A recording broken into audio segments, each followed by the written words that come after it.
Le gouvernement va venir en aide aux Restos du Cœur. 15 millions d'euros d'aide supplémentaire à l'association en difficulté. Les restos font face à l'inflation et à l'augmentation de la précarité. Ils ont déjà aidé 1,3 million de personnes en 2023, alors que l'année n'est pas terminée, contre 1,1 million en 2022. Le président de l'association a annoncé qu'il allait devoir restreindre le nombre de bénéficiaires au mois de novembre. Moi, je pense que Coluche doit se retourner dans sa tombe, quoi. Parce que Coluche, il a créé les Restos du Cœur pour pallier au manquement de l'État. Parce que c'était ça quand même l'idée, c'est qu'il y avait quelques millions de pauvres en France. Et pour donner à bouffer à quelques millions de pauvres plutôt que d'aller sauver toute la planète, Coluche, il crée les Restos du Cœur. L'État a tellement rien fait depuis ce jour-là que l'État en est aujourd'hui à voter des subventions pour que les Restos du Cœur vivent. Non mais tu te rends compte le truc où on en est, quoi. Avec d'un côté des bénéficiaires de plus en plus nombreux et de l'autre des coûts de fonctionnement qui explosent, les Restos du Cœur n'arrivent plus à s'en sortir. L'association pourrait devoir fermer d'ici 3 ans. Et les 15 millions d'euros promis hier par le gouvernement ne seront pas suffisants. Sur ces 15 millions, il y en avait déjà 10 qui étaient dans le tuyau. Donc la vraie augmentation, c'est 5 millions. Et puis, c'est très en deçà. C'est une bonne chose, ça va dans le bon sens. Mais il faudra beaucoup plus. 10 millions, c'est notre chiffre du jour. Et c'est le sérieux coup de pouce de Bernard Arnault au Resto du Cœur. Le propriétaire du numéro 1 mondial du luxe, LVMH, va verser 10 millions d'euros à l'association en difficulté. Hier, l'État s'est engagé sur une aide supplémentaire de 15 millions d'euros. Les restos font face à la fois à l'inflation et à l'augmentation du nombre de précaires qui ont recours à ces services. Revenez-nous, vous ne voyez pas ? C'est tout ce qu'on a à vous dire, revenez-nous. Sauve notre France. Oh là là, mais ta France à toi.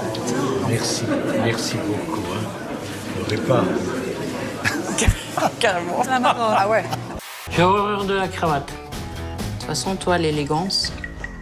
Toi, avec ton t-shirt bien rayé, avec des grosses rayures. T'es pas sortable. Marjolaine, il y a Greg. Marjolaine, vous êtes toujours en contact? Boum, le choc, Greg arrive. Bon, je suis pas très rassurée. Parce que dans une interview récente, j'avais dit qu'il était pas très intelligent. Donc là, j'ai un peu une appréhension, je me dis, oh là là, il va me rentrer dedans, c'est sûr. Bon, maintenant, il faut dire bonjour, maintenant, c'est ça. Vous leur dites quoi à vos fans? Merci. C'est pas mes fans, c'est des Français. Pas simplement mes fans, c'est des Français avec qui on a partagé des souvenirs, des fans. Comme s'ils n'avaient pas de cerveau. Quelles sont vos passions? Oh, j'aime les gens, en fait, moi, profondément. Ah, c'est joli, ouais. Ça. Bah oui, parce qu'il n'y a plus de notion de partage maintenant avec les smartphones et j'aime qu'on se parle, qu'on discute. Eh oui, en fait, Vincent, vous avez 83 ans à l'intérieur. 38. Mais j'adore votre rire. Sarko, c'est fan. Abda se fait engueuler, sauf que 5 minutes plus tard... Mon mari est fan, il a tous les t-shirts, il a... Depuis le premier jour. Depuis le premier jour. Merci de votre gentillesse. Greg, elle est là. C'est pas vrai. Qu'est-ce que c'est là, celle-là? Je fais la découverte de Marjolaine. Première grande surprise. Ouais, je vais faire la bise, oui, ça va? Une vraie histoire d'amour. Je m'attendais à tout sauf à ça. Le fait de voir que Greg vienne me faire la bise et que c'est tout à fait amical, bah, ça me rassure. Mais par contre, je trouve que Greg a vieilli. Je suis prêt à tout donner, si par amour, voilà. Je suis capable de faire beaucoup de choses et en plus de faire grandir la personne, de l'aider. Bah là aussi, elle va le faire grandir. Purée, je t'ai pas choisi pour tes pieds, toi. Mais non, pas là. C'est quoi? Voilà. Ah oui, j'ai Merci. vu. Ah, c'est ça que tu dis, putain, juste pour ça, tu me fais faire ça? Oui. Ça part? Ça a l'air de partir. Hein.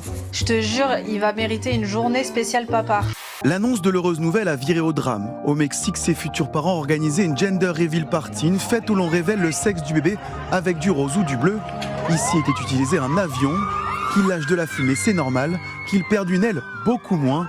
L'appareil s'est ensuite écrasé et le pilote est décédé. On ne connaît pas les causes de l'accident, mais beaucoup d'internautes s'étonnent du comportement des personnes présentes.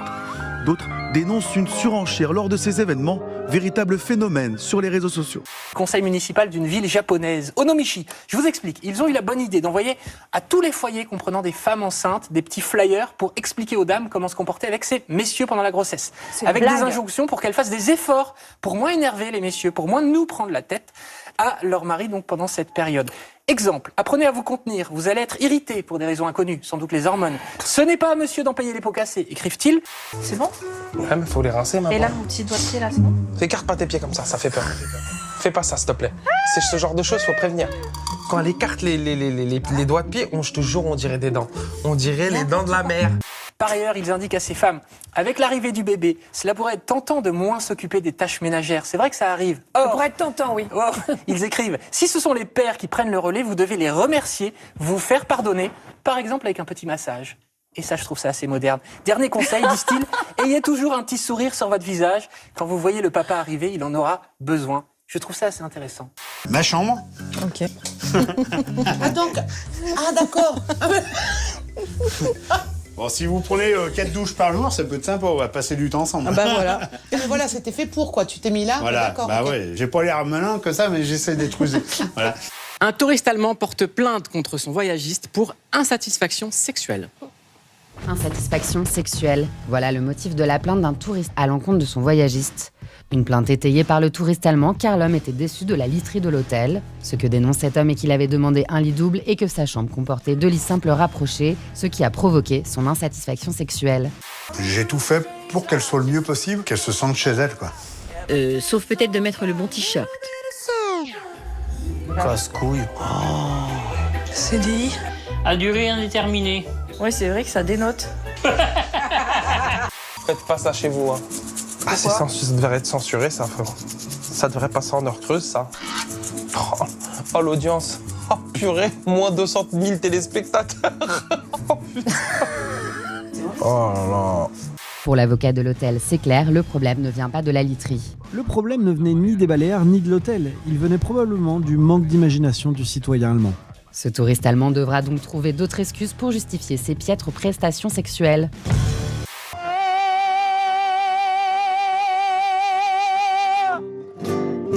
On boit pas un coup